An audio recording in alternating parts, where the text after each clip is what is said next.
नमस्कार, मैं हूं सुनील बॉबी और आप इस समय देख रहे हैं बिहार के शिक्षकों के लिए खास रिपोर्ट, स्पेशल रिपोर्ट।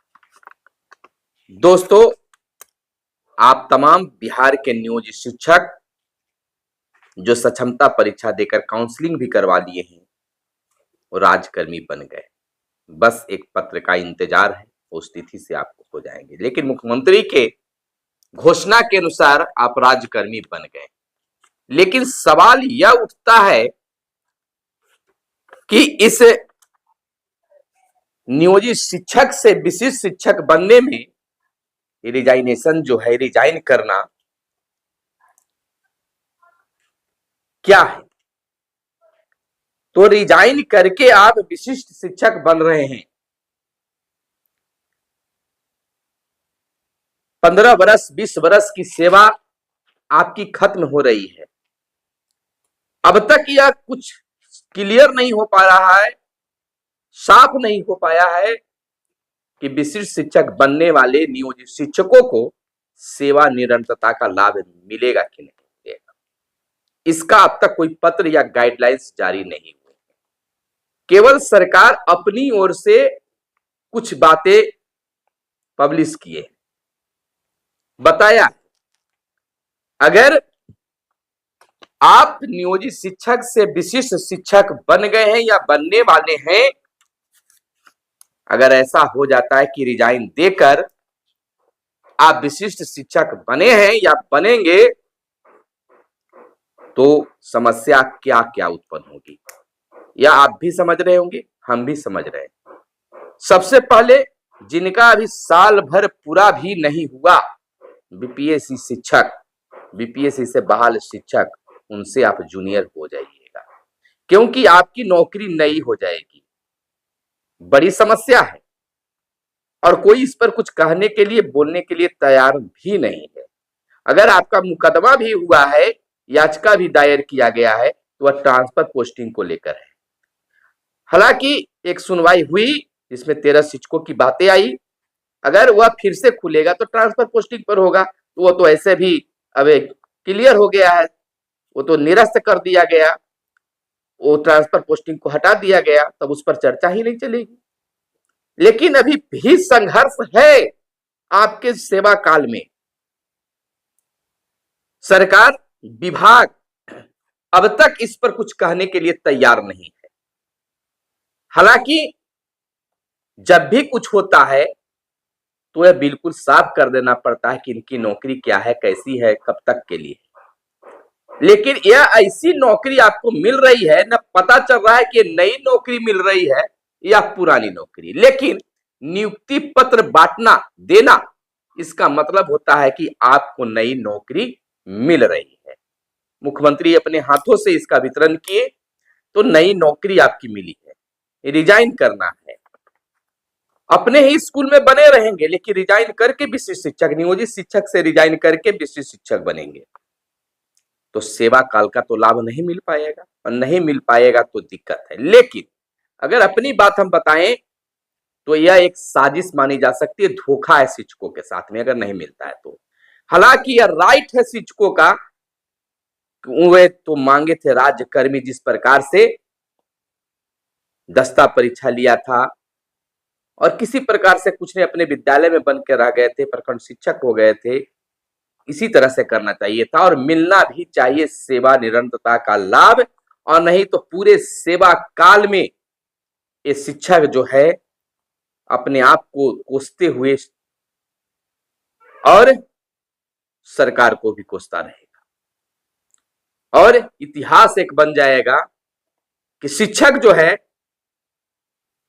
मौन धारण करके रिजाइन देकर अपना सब कुछ लुटा लिया। वही तो हुआ, आओ बैल, आ बैल मुझे मार। वही हुआ कि आइए मेरी नौकरी ले लीजिए। क्या कुछ उसमें बढ़ेगा? क्या मिलेगा? कितना वेतन बढ़ जाएगा? हमें तो लगता है कि नियोजित शिक्षक में ईपीएफ के जगह पर वहां जब विशिष्ट शिक्षक बनिएगा तो एनपीएस का लाभ मिलेगा, एक मोटी रकम जमा होगी। फिलहाल तो यही लाभ लुक रहा है। खैर, कुछ भी लाभ हो, अब तो वहां चले गए हैं, जाएंगे भी और जाना भी अब मजबूर हो गए हैं। बहुत सारे लोग बचे हुए हैं। सक्षमता 1 वाले को काउंसलिंग हो गई है, कुछ की काउंसलिंग चल रहा है, 2 वाले को भी काउंसलिंग अब शुरू होगा, सक्षमता 2 वाले की भी, तीसरे का परीक्षा होगा।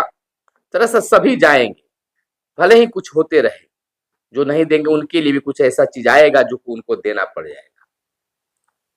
अगर सरकार जिस प्रकार से उदारता दिखाई है, बिहार के मुख्यमंत्री ने जिस प्रकार से शिक्षकों को सौगात तोहफा दिए हैं, तो यह भी एक क्लियर कर देना चाहिए, साफ कर देना चाहिए कि शिक्षक कोई रिजाइन देकर नहीं, बल्कि उनकी सेवा बरकरार रहेगी, सेवा मानी जाएगी, सेवा में कोई टूट नहीं होगी। तब जाकर सीनियर जूनियर के मामला के साथ साथ आने वाले वक्त में जो भी फायदा मिलेगा उसका लाभ ले सकेंगे, अगर सेवा बरकरार रहेगा तो। और नहीं रहा तो बिल्कुल घाटे का सौदा होगा। खुश तो हैं क्योंकि आपको अनुमंडल का जो विकल्प था उस विकल्प को सरकार ने हटा दिया है, खत्म कर दिया है। अब जिला और प्रखंड का ऑप्शन देना है। खुशियां तो होगी, लेकिन इस चीज को भी हमें देखना चाहिए कि हमारी सेवा बरकरार रहेगा या फिर नहीं। इतिहास बन जाएगा अगर ऐसा नहीं हुआ तो। शिक्षा समाज में, शिक्षक समाज में यह बातें कौमती रहेगी। खैर, बिहार अभी इलेक्शन मूड में है, सरकार भी इलेक्शन मोड में है। थोड़ी सी संघर्ष और आवाज बुलंद करने की जरूरत है, सेवानिरंतरता का भी लाभ मिलेगा, अन्यथा शून्य बट्टे सन्नाटा होगा। शिक्षक उधेड़बुन में अभी भी है ट्रांसफर को लेकर कि आखिर यह ट्रांसफर किसका हो रहा है, और हो रहा है तो इस ट्रांसफर का लाभ हमें मिल पाएगा कि नहीं मिल पाएगा, यह भी कुछ क्लियर नहीं है। नियुक्ति पत्र तो मिल गया, सरकार ने, बिहार के मुख्यमंत्री नीतीश कुमार ने कह दिया कि जाइए नियुक्ति पत्र लीजिए और आप जिस स्कूल में है उसी स्कूल में आप राजकर्मी बन गए। कहां कुछ हुआ, नियुक्ति पत्र मिल जाने से वो राजकर्मी बन गए? ना तो उसका कोई और पत्र निकला और ना ही कोई पे फिक्सेशन वाली बात हुई, ना ही प्राण वगैरह बनाने की प्रक्रिया शुरू हुई, ना ही एनपीएस वगैरह की बातें कुछ हुई। अब तक 1-2 दिन 3 दिन हो गए, इसके लिए कोई कदम नहीं उठाया जा रहा है, विभाग मौन है। पत्र भी निकाला गया तो एससीएस के माध्यम से ट्रांसफर पोस्टिंग का नहीं निकाला गया। इसमें बहुत कुछ राज और साजिश लग रहा है, जिसमें शिक्षक को सोचना चाहिए, समझना चाहिए और बिल्कुल जो है देखना चाहिए और इस पर आवाज बुलंद करना चाहिए सेवा निरंतरता को लेकर, और नहीं तो दिक्कत होगा। सक्षमता 2 वाले भी बिल्कुल कड़कड़ा कर तैयार हैं कि मेरा भी काउंसलिंग होगा, हमें भी नियुक्ति पत्र मिलेगा और हम नियोजित शिक्षक से विशिष्ट शिक्षक बन जाएंगे। बनते जाइए। एक पक्ष, एक संख्या अभी भी रुका हुआ है कि हम नियोजित शिक्षक ही बन के रहेंगे, उसके भी कई नेता अभी आवाज बुलंद कर रहे हैं कि हमें वहां जाने में घाटा होगा। देखिए, इस मिडिल स्कूल के ही शिक्षक हेड टीचर की परीक्षा दिए, बहुत सारे लोग पास भी किए। अब उनकी जो मूल वेतन होगा 30,500 और मिडिल स्कूल में ही बहाल शिक्षक जो 3 और 5 में बहाल है उनका 31,000 कुछ हो जाएगा। तो वहां भी आपकी विज्ञप्ति पुरानी थी, उस विज्ञप्ति पे आपने किया तो शिक्षक घाटा क्यों सहे? तो वहां यहां भी राजकर्मी बना दिए गए।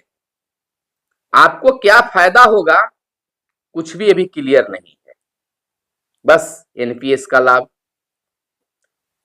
लेकिन जब सोचिए कि जो केंद्र सरकार की ओर से बातें आ रही है पुराने पेंशन को लेकर, अगर उसमें सेवा काल अवधि देखा जाएगा और आप नए ज्वाइनिंग करके वहां जाइएगा तो एक तो जूनियर होइएगा और इसका भी लाभ में आपको बहुत बड़ा घाटा होगा। तो आपको अपने ही जगह से संघर्ष करना ही होगा, आवाज बुलंद करना होगा और इसकी मांग करनी होगी कि आखिरकार इसमें क्या सही और क्या गलत है, सेवानिरतता का लाभ मिल पाता है या मिलेगा कि नहीं मिलेगा, यह जरूर आप देखिएगा।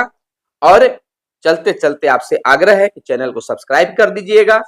मिलेंगे, क्या कुछ खबरें निकल कर आ रही है, तमाम अपडेट को लेकर आपके बीच आएंगे। धन्यवाद। जय हिंद, जय भारत, वंदे मातरम।